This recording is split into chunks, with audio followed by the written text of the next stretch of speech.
Hi, I have been hosting this podcast, this YouTube channel for about 3 years now. And to be honest, sometimes it feels overwhelming and sometimes it feels lonely. So what I did is I invited my friend Cheryl Williams, who has been a friend for over 15 years and who used to be my business partner when we were running the school Dance Conmigo, to come over to the podcast and help me out. So all that to say, don't be surprised if you open the YouTube channel and all of a sudden you see her face, or if you open your podcasting app and hear her voice. She is part of our team. She's not gonna be there all the time, but occasionally she's gonna come up, bring an episode to share with you. So with that, Cheryl, thank you so much for joining me today. Yes, thank you for this great opportunity, Elaine. So Cheryl, can you share with the listeners just a little bit about you? Who are you? Yeah. Well, as you already mentioned, we know each other because we used to work together for a long time with our own dance school, Dance Conmigo. A big part of my life, I've been a dance teacher, but what I studied in school was communication studies, and I worked in radio for 7 years, mostly as a copywriter, also as a technical producer. I've worked in the nonprofit sector, and I've had a lot of different little trajectories in my career, and so I'm looking forward to this new avenue. And I understand that you recorded your first episode today. Who were your guests? Well, their names are Tana Paddock and Warren Nilsson, Ren, and they're a couple who are about to change the world with the information that they're gleaning from different social purpose organizations around the world. I've known them for almost 20 years. We met at an organization located here in Montreal called Santropol Roulant, whose basic mission is a Meals on Wheels service. But when we met there, us and almost everybody who walks through the doors were transformed in some way. Not only does it provide a service, but for the people that are volunteering and working at that organization, there's magic going on. There's something that is hard to put your finger on, but that has had profound effects on all the people that pass through those doors. This couple were so impressed by their experience with this organization that they've sought out similar vibing organizations in many countries around the world and are putting together a book about what it is, what qualities that those organizations share. Okay, so what do you ask them? Okay, well, when I met them, it must have been about between 15 and 20 years ago. I was an employee at Santropol Roulant, and so I just put it to them. First question, I asked, what was their connection to that organization at the time? And the interview starts there. What was your connection to Santropol Roulant at that time? Well, maybe I could start because it started with me. I actually met someone that was working there. We'd recently arrived, so we've worked together, but we're also a couple. And we had recently arrived in Montreal, and I From was where? we had moved from Baltimore in the U.S. And I was in the process of just making connections and trying to figure out what to do with my life. My previous work had been in the realm of community organizing and community development, so I was connecting to a lot of nonprofit organizations in the city. And I was at a networking event and met a guy by the name of Brian McFarlane, who just went on and went on and went on about how this amazing organization he worked for, and that I just had to come check it out. And he just spoke about it in a way that I just never had heard anyone talk about an organization. Usually people describe the organization, well, usually they don't really spend time describing the organizations they work at, or they complain about them, but they definitely don't describe them in such beautiful with such beautiful adjectives. And so I decided I have to check this place out. And I can't remember, I think I started volunteering there, just doing deliveries for the Meals on Wheels program. And as I started to get involved, it didn't take long. I just realized something different was happening. Like what he was talking about was definitely in the air. I could feel it. I couldn't put words to it. But at that time, Ren, he was doing this PhD and looking at organizations, and he'll tell you more about that. But I just had this sense that he needed to come check this place out. Okay. So I'll lead Yeah, to your and when Tana first said you need to go check this place out, I said, "What is it?" And she said, "Meals on Wheels," and I said, "No, thanks, not that interesting." I'd come to Montreal. We had moved there because I was starting a PhD program at McGill, and I was studying organizations. And both of our backgrounds was in social change, community development, and I'd become quite intrigued by the organizations themselves that were trying to do that work, and kind of frustrated, like many people, and why did they feel so clunky, and they didn't really feel alive, and they didn't feel like they were really reflecting the kinds of things that they were trying to do in the world internally. And they weren't bad, but they just didn't feel like what I might have imagined naively before I went into that kind of work, social purpose, social change organization might feel like. So I came into the program at McGill kind of with that very much in my mind. And I was supposed to do a little pilot study for just a course, just a methodology course, but I needed a field site. And Tana said, "Oh, you got to check this place out." And I wanted something that was more obviously innovative and obviously radical to study. But so at first I wasn't enthusiastic, but she was persistent, and she told me about Brian, talking to her about her own experiences. And so, yeah, I trust Tana's intuition, I've learned over the years. So I went in, and as Tana said, I've never been the same since. Something about what was happening there opened up a whole world to me of possibility that I think I'd been hoping for and kind of sensed could be in the world, but I hadn't really seen. And as Tana said, it was hard to put your finger on exactly what it was. All of us, everyone there had trouble trying to articulate it. We could only use words like magic, and it just feels good and it feels alive. But this was a place that was brimming with a kind of vitality and warmth, and not showy. It was kind of very humble place. Easy to walk right by and say, "Oh, it looks kind of nice," but nothing that would really grab you. The programming was good, but at that time it wasn't super obviously innovative. It would have been hard to do a TED talk, about it at the time, although many things sprang from it, and I think now you could do quite a great TED talk. But it was something invisible, something underneath, and it taught me many things that we'll talk about and that are in the writing, the work we've been doing. But the first thing it taught me was, what it means when we say an organization, a group, a collective is alive and has its own, and is alive apart from the individuals that are there, although of course everything's bound up in them as well. I could feel it. It feels like a very living presence to me, that place, and I still feel it's my greatest teacher that I've ever had, and I've had some good ones, and I have just a great sense of gratitude for it and what it began to teach me, and many of us, all of us really, who were passing through its doorways at the time. So, and that's where we met you and had many conversations that led to 20 years later, the writing and work that we're doing now. And it's still going strong, stronger than ever. That organization's still beautiful, with all the people are different. Everyone's turned over. All the volunteers are gone, and the staff's gone 4 times, 5 times. The board's changed, and we've been back. We were back most recently just a couple years ago. 25 years into its life, and it's still even more so. Like, you'd recognize that vibe as soon as you walk in, even though you wouldn't recognize any of the people if you hadn't been around in a while. Mm-hmm.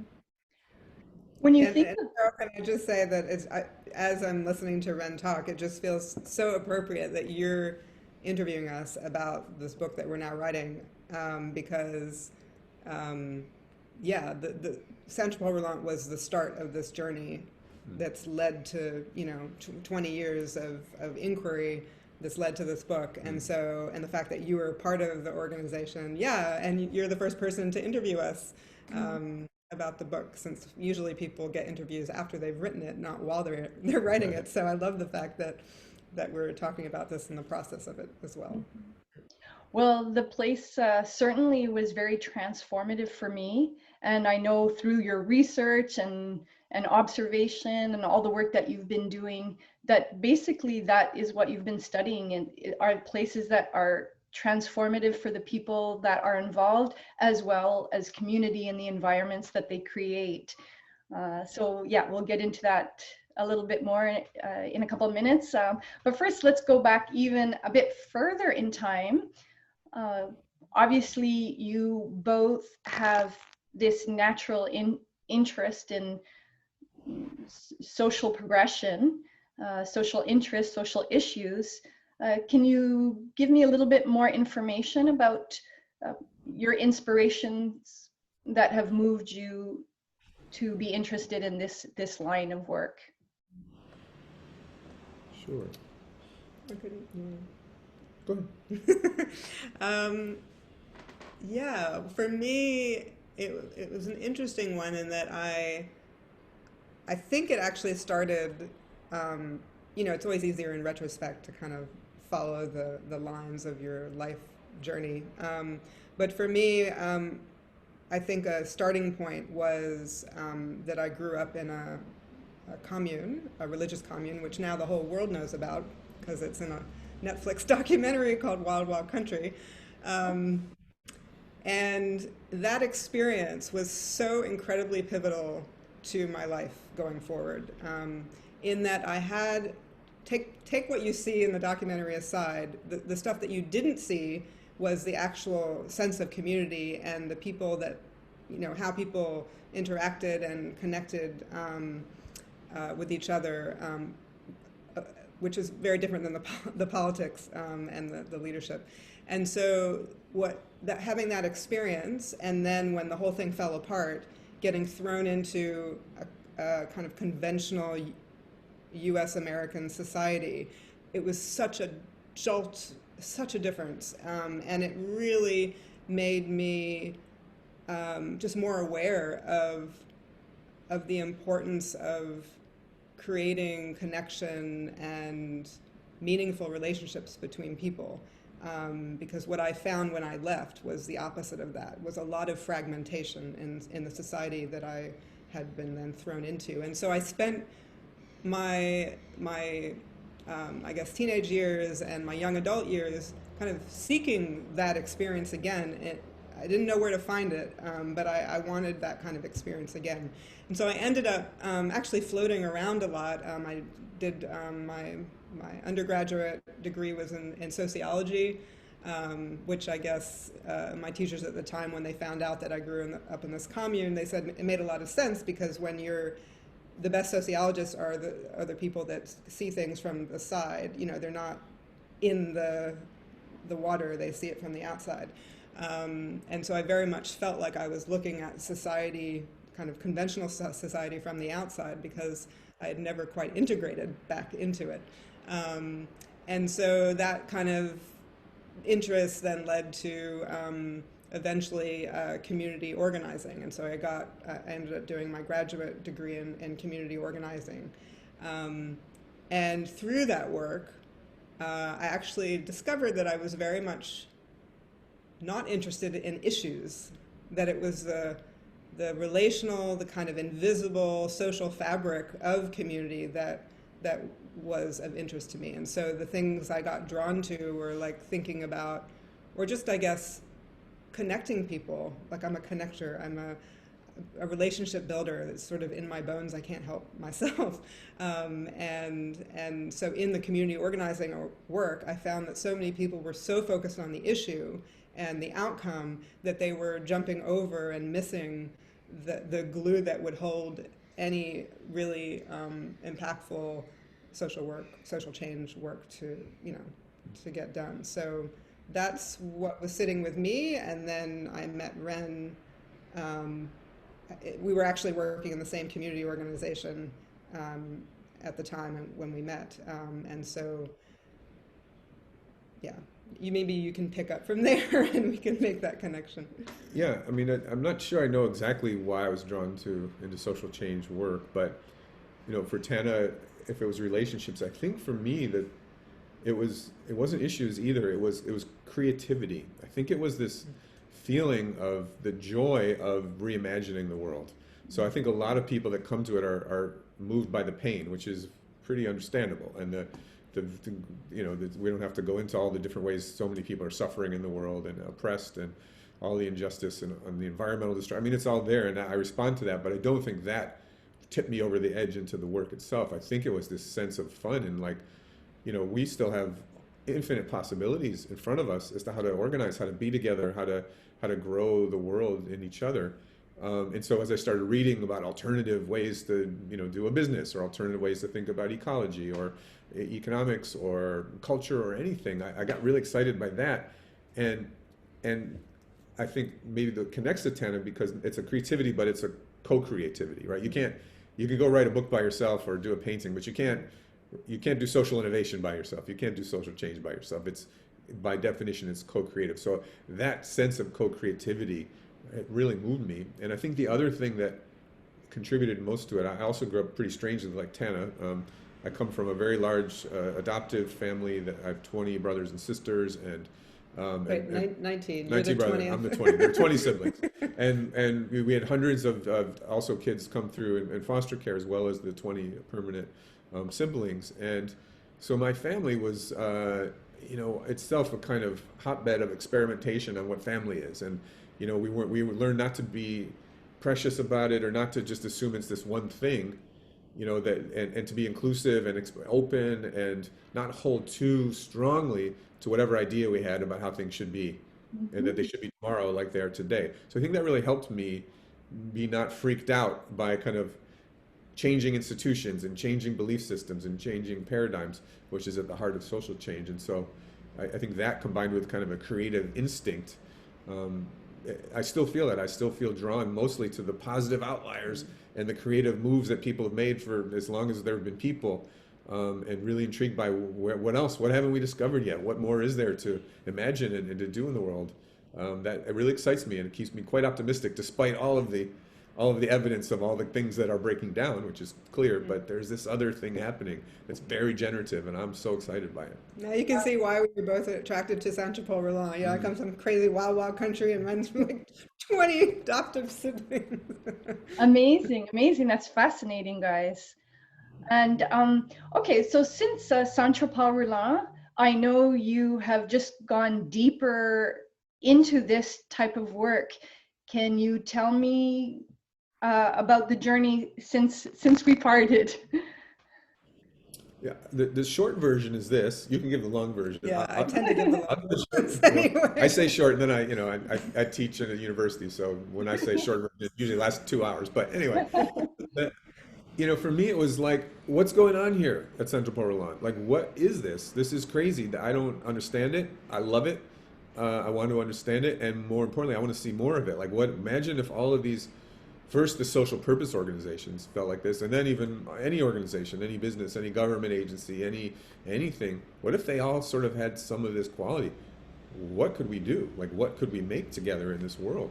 I was sure it would be better than what we have now. So the kind of both academically and in practice and with friends and colleagues, and everything from formal study to just late night, have 10 beers, and not 10, but that makes me sound a little wilder than I am, but 2 to 3 beers, and and have a great conversation about what's going on. And so it was the diving into the Roulant, and then seeking others, because people would write it off. They would say, oh, that sounds great, but it's just because it's a bunch of young cool people on the plateau in Montreal. And we'd say, yeah, it's a bunch of young cool people on the plateau in Montreal, but they're not that cool, and they're not that abnormal. And I don't think that's really what's happening, because there are lots of other organizations on the plateau in Montreal that don't feel like that. So we started looking for others, and slowly we'd find them in the States, and then in Europe, and then we came to Africa and India, and then more recently for the book we went to Latin America, and we started finding those same patterns manifesting very differently on the surface, because these were different people in different places, but underneath, those relational patterns were the same and robust. So a lot of our work has been trying to go learn at the feet of other organizations that somehow had stumbled into something quite similar to what Santropol Roulant had, which you could describe in many ways, one of which is, can we live out the thing that we're trying to create in the world? Can we live it out internally so that we experience it? And can we innovate from that place? You could also describe it as simply making the organization feel more living and human and alive, and making room for the whole person. in all of her or his beauty and all of her or his wounds and pain and many different ways that we've worked to try to capture it. But that's kind of the essential of it. So we've been looking for more and trying to understand it as best we can. Well, Can I just add something to that, which is it wasn't just that we wanted to look for more. We wanted to look for more in different contexts and different cultural contexts. So we left Montreal. We loved Montreal. Like Montreal was like the best time of our lives in terms of a place that we felt like was home, our friendships, like, so it didn't make any logical sense at a personal level to leave, but we felt that in order to really explore this in the kind of depth we wanted to, we needed to get out of the North American bubble, and we needed to see and experience organizations that had this kind of quality in other contexts. And so we actually first ended up, we basically told everyone we knew that we were looking for organizations anywhere in the world to learn from, and did anyone have any suggestions? And it was a very general, I think we had, it was very general. And 4 different people suggested this organization in Zimbabwe. And we just decided, there were other suggestions, but we decided, okay, if 4 people are telling us that, and some, I think they probably knew each other or knew people that knew they were in the same networks.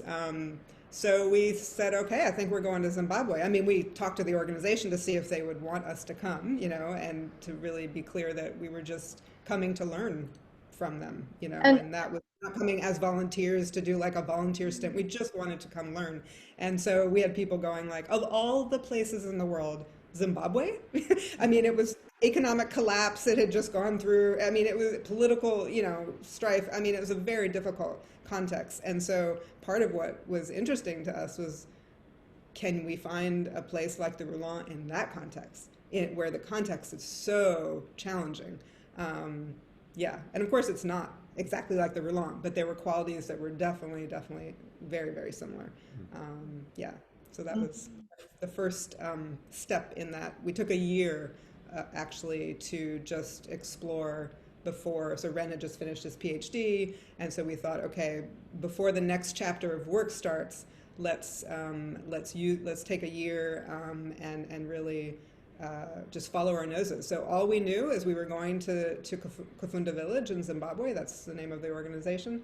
And we would figure it out from there and follow our noses and see where it would lead. So we ended up going to India after that, and then finally to Cape Town, to South Africa.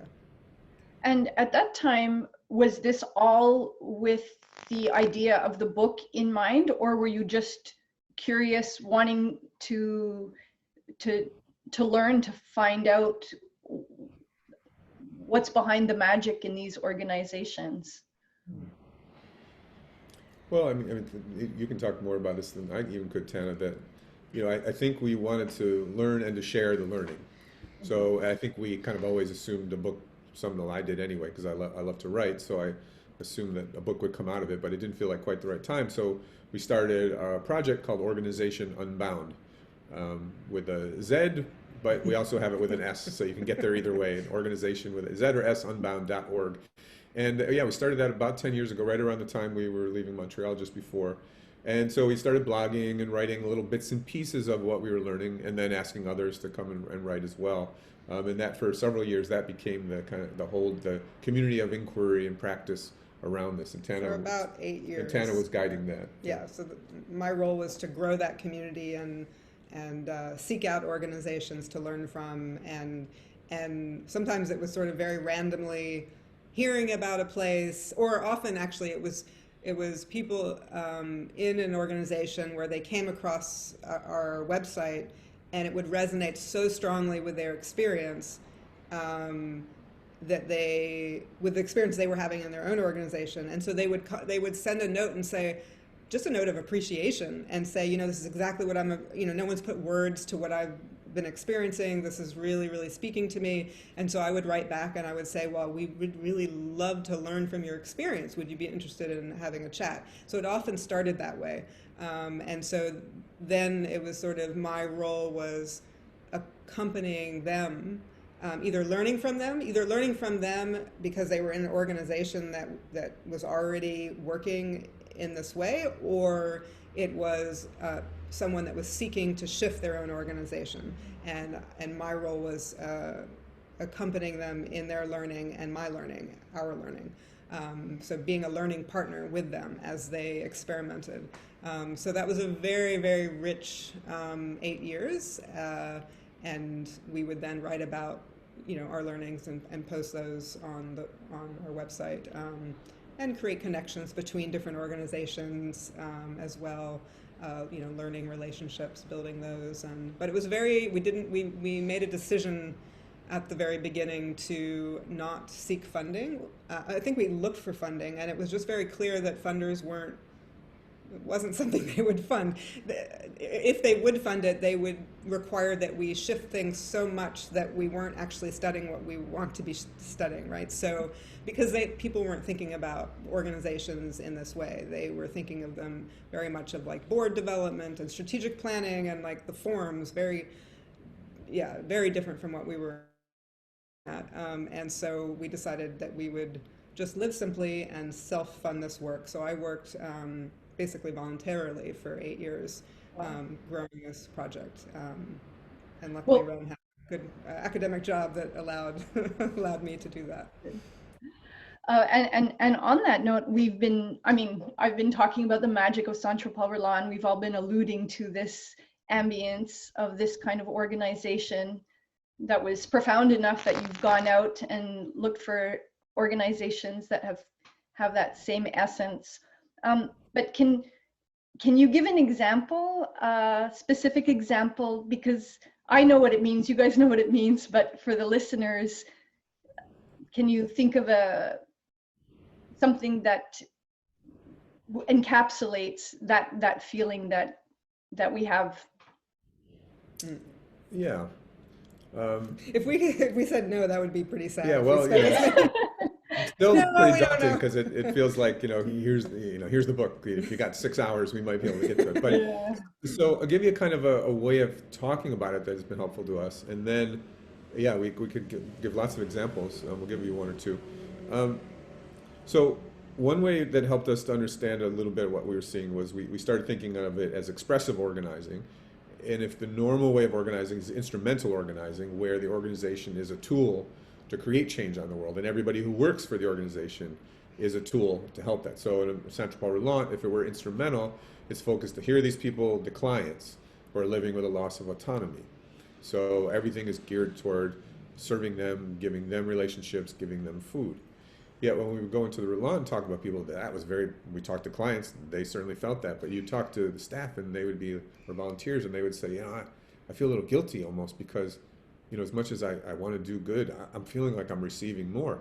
And someone said there, it's like we're being nourished too. I don't need a meal, although there's always plenty of good food around, but I'm being nourished. And I've had my own struggles, even if I'm quite privileged with disconnection or loss of autonomy, and you'd see the same kind of languaging happening from the people that were working there that were supposed to be the providers. So it would be like going into a school where the teacher's like, I can't believe how much I'm learning. Well, we did go to a school we did. like that. One of our next examples was a school, and the teachers themselves were lit up with their own learning and their own growth and their own personal growth, even though they were teaching like 10-year-olds,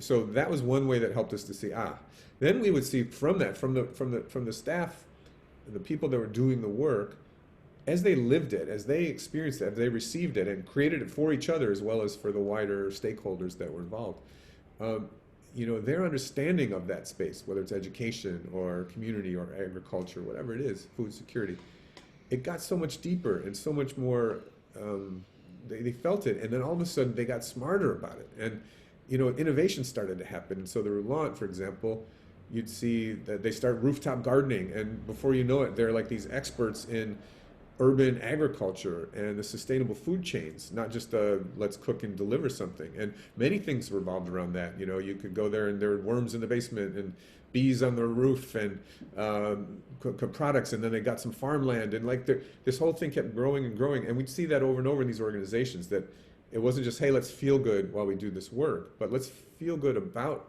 what this work's about, and let's learn through our own experience of it. And all of a sudden, they became very innovative. So it's really powerful to see what happens when an organization starts to reflect that. I'll give you two quick examples that, and there are just many. So in Cape Town, there's an organization called Our Labs. And Our Labs was started by a part-time lecturer in computer technology. He was from one of the communities created by apartheid, just artificially forcibly marched people there, and very struggling with everything you could imagine, from continued racism to violence and poverty and addiction, etc. And then a bunch of other people joined him that were getting out of gangs, that were coming off of addiction, and wanting to create something hopeful for themselves and for the community. And in just a few years, it became, we don't have even time to go into what it became, but just astonishing, live, rapidly growing organization that does business development, and education, and tech development, and all by the people in the community. It's crazy. And at the core of what they wanted to do was to make hope contagious. We're trying to have the community see hope. But we start by us, how do we find hope in ourselves? And Cheryl, you kind of taught us, you were one of the people at the Roulant who taught us this orientation toward people's gifts. That if you want this place to feel alive, you need to be looking for everybody that walks in the door. You have a gift. You have a gift. You have multiple gifts to bring in this door. What are they? We know our roles that we need. We know the things we think we need. We need a client coordinator, a volunteer coordinator, but we need more than that. We need Cheryl to come in here and do Cheryl. And we don't know what that is yet. Cheryl probably doesn't know what that is, right? We're going to help discover it together. So at the Roulant, at Our Labs in Cape Town, they lived that, you would have recognized that instantly. And there's many examples, but there's one that it's kind of famous there and I love, is a guy named Terrence. In the early days, Terrence saw these guys starting to organize. They were starting a few little businesses. They were blogging. And he's like, this is really cool.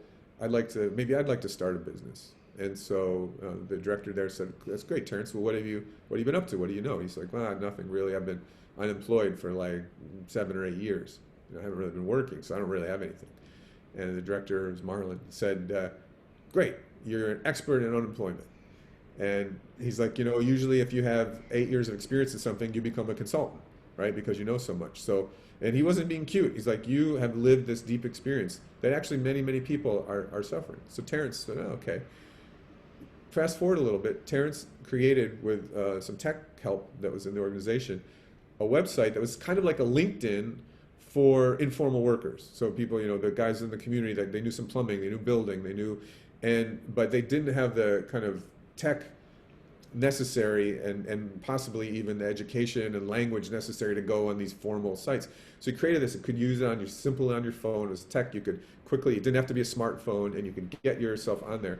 And at one point, he had 500,000 users in South Africa getting on this. And it didn't live forever. Several thousand jobs came out of it. Like most things, it kind of saw its time and then closed. But this was the kind of taking seriously. If we're about hope, and here's Terrence, that's about finding out the thing inside you that's hopeful. Here it is. And to see that radiate. The other, I'll give one more example that I just love so much. This came from Medellin. And this is really, also about living out this. So there's an environmental organization called Low Carbon City. And, they're about sustainability. So you get how you live out hope, but how do you live out sustainability, inside the organization, right? This is about, it's not burning up the atmosphere and overheating it and not poisoning the water. And, we can use the right light bulbs, or we can not make sure we turn our taps off and have low flow, but that's not the deep experiential core of this. So they knew that somehow, and they felt like, no, we need to actually live out. We're working on carbon, we're working on very technical things and doing a lot of political advocacy and education, but it means living with a kind of ecological spirit, right? Which means reverence for all life forms and diversity and kind of humility in the face of that interconnectedness. So the example that I love that illustrates this, and they might not have even put it this way, but we're talking to a couple of people that helped organize it, young people, and they said, there was this guy who was just killing us on Facebook and social media all the time. We didn't know who he was. But every time we do an event or we do something, he would just get on there and just blast us and tell why we're sellouts and we're working with all the businesses and the government, and we're like, and just destroy us all the time. We're like, who's this guy? Why is he so angry at us? We don't even know. So their instinct, though, was to reach out to the guy and say, well, you want to have a coffee? Can we meet? And at first, turn around, no, you sellouts, I'm not, no. And they say, okay. And they go about their business. And then here he was again, wada, just working the social media, taking him down. And they say, hey, you sure you don't want to have a cup of coffee? I'd like to hear more about, where you're coming from. So finally he said yes, and he went and met with one or two of them. And it turns out he had an amazing story. He didn't have formal qualifications in kind of this environmental space, but he was enormously knowledgeable, and he'd been like his whole life, he had been educating himself and doing projects in the community and composting, right? yeah, do compost. Like he was an expert in many areas of this. But every time he would interact with like a formal institution, they'd just slam the door in his face. Like he didn't look right, feel right, sound like. So you can imagine the what builds up in this guy. And for me, it's like, again, the recognition that the spotted owl matters, that that little kind of like every life form matters to this ecosystem. So again, they may not have done this consciously, but they started talking to him like, oh, that's amazing what you've been doing.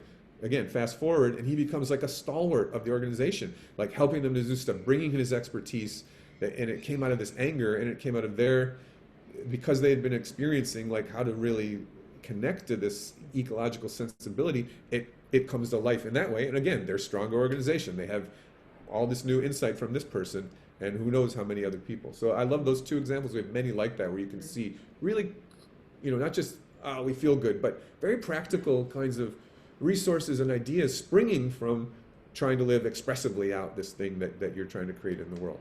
That was my short version, so not very short. It's like the be the change you want to see. It's Exactly. embodying that Organizational version of that. Yeah. Mm-hmm. Yeah, that's often been taken, let me do that personally, which is a good practice to work on, but how can we do that collectively? And one of the things we learned at the Roulant was when the collective bees in a certain with a certain quality, it becomes so much smarter than the individuals, like so wise. Like you have the sense this place knows more than us, right? That collectively somehow we know more than any of us. So we can accelerate our personal development through that place. And that's the opposite that most people experience. We mostly go into organizations that feel stupider than us, and we don't understand why. We wish we could fix them, and we're so superior to them. And then you walk into the Roulant or to our labs or Low Carbon City, and you're like, this place knows more than me. I'm going to grow here. I'm going to learn from this place, and I'm going to go. So it's be the change, but it takes a little of the burden off of us individually. Like if we can do it collectively, then we can slowly kind of individually get there. And usually we're talking the opposite. Most people in the sector or in the world say, you get your stuff right personally, and go meditate, go do what you need to do, and then you can come in and do this work. And we find the opposite. Like, let's get it right together, and then we'll catch up individually as we go. I just wanted to add, it's reminding me of just a funny tidbit. When we were in India, so after we were in Zimbabwe, we went to India, and we ended up going to the Gandhi Museum or something like that, because people assume that quote, be the change you want to see in the world, is you always have Gandhi at the, as the owner of that quote. And so I went to the little library in that museum, and I asked them, I would really love to see where that's written, like in what context did he say that, and then are there other other things that he said that are more than just a one-liner that kind of go deeper into that idea, and what was really interesting was that he never said that. Typical. It was actually his grandson, who's a journalist in Washington, D.C., who said that Gandhi said something like that when he was a kid, and he did live it, for sure. But it was just funny that, like, we, bumper stickers and just how this happens, where it has a life of its own. And we did dig, and we did find some very interesting, which we have in a blog post on our website, some of the things that he actually said around this, which were much more a little longer, but beautiful, and like using different metaphors, and so it is certainly a theme that he lived and spoke about, but yeah, not in a bite-size bumper sticker like that. Well, some of what I'm picking up from you and from my own experience at Santropol Roulant, I gather that some of the similarities of these organizations, they allow failure because they're allowing creativity, they're allowing people to bring their full self, And what are some of the stumbling blocks for organizations that don't fare so well, that have good intentions? Well, I would say, I mean, there are a lot of little ones, but I think one of the core stumbling blocks is not paying enough attention to the experience of the people that are working in the organization. So working from plans and from shoulds and from ideas of how things should fold out in an organization versus really paying attention to people's lived experience and then growing the organization out of that lived experience. And so, and then even when, say, they are paying attention to lived experience, then the solution to, okay, how do we move forward tends to be attached to whatever it was in that moment that led to that experience. So for example, if we sit in a circle for the first time, instead of our meetings being where, we're facing forward and we've got someone at the front talking to us, we say, okay, we're going to sit in a circle and we're going to hear from everyone. We're going to go around and hear from everyone to kind of start our meetings, like a check-in. And then they have this amazing experience where that feels very engaging and you feel like you relate to each other in a whole different way. And then you decide as an organization that we're going to start all of our meetings that way from now on. And that might work for a while. And then it kind of like, okay, people were like, okay, why do we have to hear from everyone every day? And it starts to get jaded. And so that is, we call it the form trap. It's a trap that organizations fall in frequently, where they attach to the form rather than the experience. And so these organizations that the kind of connecting thread between all of these organizations that we've been learning from is a very, very strong orientation to the experiential aspects of the work, both from people's experience with each other, like their working relationships with each other, their experience of how their lives outside of the organization affect them as they go about their work. Just many different levels of this. So it's not just one, it's multidimensional experience. And yeah, if you can start doing that well, that really, really shifts your experience of the organization, everyone's experience of the organization. Yeah. Yeah, that's at the core. We took to calling that practice of surfacing our experience together inscaping, a word that we stole from the poet Gerard Manley Hopkins, kind of getting at the inner landscape of what we're doing. And there's no one way to do that, and it doesn't have to be, it's not like a therapy session, doesn't mean we all have to share everything we're feeling and thinking. It's just to make room for a kind of constant eye on the experiential level of what we're doing. And if you want to create an experience of this thing you're trying to create in the world, how do you even know if you're doing it if you don't actually know how people are experiencing things, if you don't even know how you are experiencing things? So that's at the core. Beyond that, I would say there are a few other traps that we've seen at the heart of different ways. So it's paying attention to experience, but then how and in what ways? The kind of second part of the book is around that, and we have three kind of main chapters called the gift, the wound, and the root. And they talk about sort of three patterns of attention that we've seen across these organizations. And there's a trap with each one, and so the gift is, we've already talked about shifting from, I'm so focused on organizational needs, what do we need, that I'm wary of you, what do you need, Cheryl, when you come in, and what do you have to offer, because I think it's going to interfere with it. And if you shift that to say, well, no, we want to see what Cheryl, who she is, what she has to offer, not even just so the organization can profit from her gifts, but we want Cheryl to grow, even if it means she quits and goes somewhere else. So it's almost like every organization that works expressively is kind of like a school. Again, they may not articulate it that way, but if you think of yourself as a school, whatever your actual work is, like we're here, that everyone that comes in contact with it is supposed to learn and grow on their life journey. And the organization will do that same kind of learning. But it's very easy to fall back because, we have a deadline, or, we're not, it's not here about Cheryl. There's a 90-year-old woman who doesn't have enough to eat today. What has Cheryl's growth got to do with this, right? It's very tricky to keep recognizing that Cheryl's growth has everything to do with how to meet that 90-year-old woman. They're not opposed to each other. They're actually intimately bound up. In the wound, we talk about the trap around human suffering.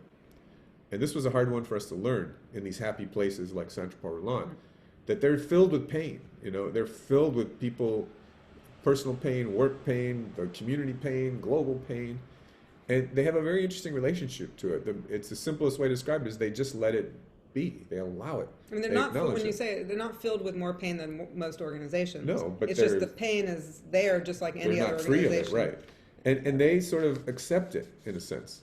It's not even that they do something really clever with it or they fix it. In a way, what we learned is, sure, you can respond to any individual suffering, but the first move is simply to just be with it and to allow it. And I think most places either just want to ignore it because it's scary and distracting. So keep your pain to yourself. We have a job to do. Don't tell me about your depression or how you freaked out at the client's door or whatever, you broke up with your girlfriend or boyfriend or whatever. That's got nothing to do with anything. But of course it does. The other response is, oh, you feel so sad. Let's fix it. Let's help you. It's like, no, maybe there's something we can do down the road, but first I just have to allow it. So there's allowing that in, and again, it becomes quite generative what that does, and it's sort of an acknowledgement of the whole human, as you said, that's part of us, is our suffering, not just our joy. And the last piece, the root, is really about this idea of treating, we say you want to live out the thing you're trying to create in the world, but there's an easy trap there, which is you're trying to look right. You're trying to look like a compassionate organization. You're trying to look like an ecological organization. It becomes very ideological, very, and it can get people policing each other to be dogmatic. And many of the most powerful social purpose organizations fall into this trap. You didn't use the right words. You're out. And the walk your talk. Yeah, exactly. And be the change you want to see can be quite dangerous if you interpret it at that superficial level. What we saw in these organizations, the simplest way to say it is, because they wanted to experience their mission, there was a humility in front of that, and they understood their purpose as a question, not an answer. So, if we want community, we don't really know what community is, and we'll never really know. And we started thinking that the purpose of every organization is to seek its own meaning, but never to find it. As soon as you found it, you're dead. So we come together around a shared question, not a shared answer, and that becomes very powerful. And now, I don't know if what you're doing fits our compassion model. Let's explore. Let's find out today, rather than you didn't look right when you didn't hug right. You're not compassionate, right? So it's a wonderful, liberating kind of shared inquiry instead of shared answers. The world has way too many answers right now, and way too few really good questions. And the questions are living. The questions are alive. Yeah. Bottom, you can travel them, spelunk them, like you'll never reach the end of a good question that's holding the organization. And we learned that's where they got their coherence, and that's what allowed them to live out their mission in a real individualized, personalized way that doesn't fall into the form trap that Tana talked about. So that's what we call the root, that section where we talk about that and give examples. That was quite a preview of much of the book, but it's out of my mind, as you can imagine. Yeah, well, basically, why I was drawn to invite you for this interview was to hear just a bit more about your book. So just to, before we sign off, can you tell me the characters of your book? How many organizations have you been following? And maybe just very, very briefly, a little bit about each of them, just to show the diversity. I'm not sure if I have the numbers correct, but I think we have about 15 core organizational characters. Wow. And about 15 supporting organizational characters, or is it 30? Maybe more. Yeah. Maybe more. Yeah. But we'll be diving into the stories more deeply of around 15. And there, Ren mentioned a few of them in his storytelling before, but they're quite a diverse group of organizations in terms of what they do and what they look like, and it's hard to. That's a lot of organizations. You asked to describe them. We'll give a few other examples. I'll take that back. Maybe just some kind of overview. Well, maybe I could give you one organization which was one of my highlights so we took a year-long writing sabbatical, which I thought was going to start with writing, but it didn't. Actually, we decided that in order for us to write this book in a way that felt fresh and where we were learning, because it felt like the idea of just regurgitating all the blog posts that we've written and all the thinking and writing that we already had felt boring. I don't think either of us could do it. So we thought we really need to spend some time the first few months of the sabbatical re-engaging and meeting new organizations and like really re-inspiring ourselves in order to write the book. And so one of my favorite organizations that just really, I feel like my jaw was dropping the entire time, was in Medellin, Colombia. So most of the organizations that we've come across that work in this way they're kind of small to medium-sized organizations, so they're not huge, and often a question we get over the years is, well, can you do this in really large organizations? And we're like, I don't know, I don't know, because we haven't really talked to any that are the size that they were asking about. And so someone suggested, we did the same kind of thing where we just tried to get in touch. We'd never been to Colombia. We didn't know anyone there, but we, know a lot of people, and so we just put our feelers out, and then people sent our email to other people, and then finally someone wrote to us and said, I think there's this organization I think you must talk to, and so connected to us. And it was how many? About 3,000 employees, very large. It was a parapublic, like nonprofit but government funded, but also funded through sort of corporations, right? Or was it just privately funded? Tax. No, it was a tax, right? It was a tax. It's kind of like, but more of a tax that came through like a. It's not important. Anyway, so it's but it on the surface when you walk into the building, it felt very corporate. And so I remember having sort of a resistance to say, this is not going to be, someone suggested it, but I'm sure this ain't going to make the book. This ain't going to make the book, blah, blah, blah. And it just blew my mind. I mean, every single person that we spoke to in that organization was just brimming with not like flattering, it was flattering to the organization, but just speaking about in such a personal way and around their own growth and around from the security guard to the kindergarten teacher to the corporate executive, like all the way through the organization. And it was just stunning. And all of my preconceptions about what was possible were blown away by this place.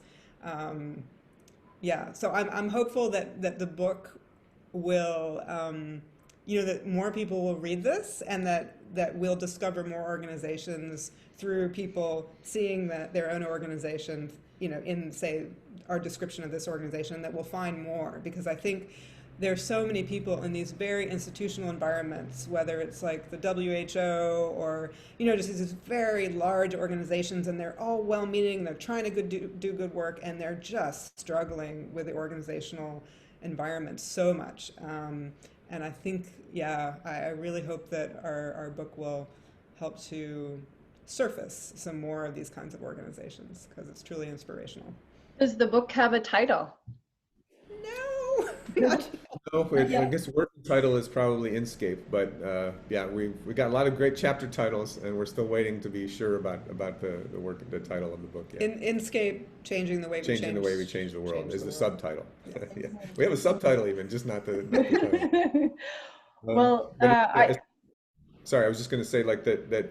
Yeah, what was really heartening was the breadth of the organizations, and that go to India and you'd see an organization where young people are teaching other young people that are coming from a very stratified society, coming from kind of working class, and we'd go to, in Cape Town, we've already talked about our labs, and in the UK, this really interesting interfaith educational space that's out in this mystical forest of Dean on the Welsh border, and learned a ton from there. Medellin had several organizations, some dealing with landmines that are still around from the Civil War and trauma and wounds coming from those. Others dealing with some of the doing urban agriculture and hip hop in response to the violent kind of deaths and disappearances and mass burials that these communities have experienced through the narco and paramilitary wars, within the city, to Costa Rica, and a community market there, a public school in Baltimore, a school, an organization in Canada focused on disability rights and experiences, a cleaning company from Montreal that you would have known really well, that Toto started. So we kept seeing these patterns across these very diverse cultures and spaces and forms and issues, and that was so thrilling to us. And we're trying to capture that, not with like individual case studies, we're not writing it that way, but looking at a theme and bringing in stories and examples from several organizations at once to kind of make it come to life, so that you can see how it operates. Well, I've been lucky enough to be given a couple of chapters to read, and so I got a little taste of your work. And I just want to say that the writing itself reflects the love that you have for the project and the poetry that is inherent in what you're doing. It's beautifully written, and I really do believe that you're onto something big. Things. I mean, I know from my own personal experience that these places are transformative, and I think they really can provide the way for all of us. So yeah, I thank you so much for your work, and I'm super excited for you guys. Any estimate of when the book might be completed? We can just say, I don't think we're going to give estimates, but I think we can say it's a little over half done.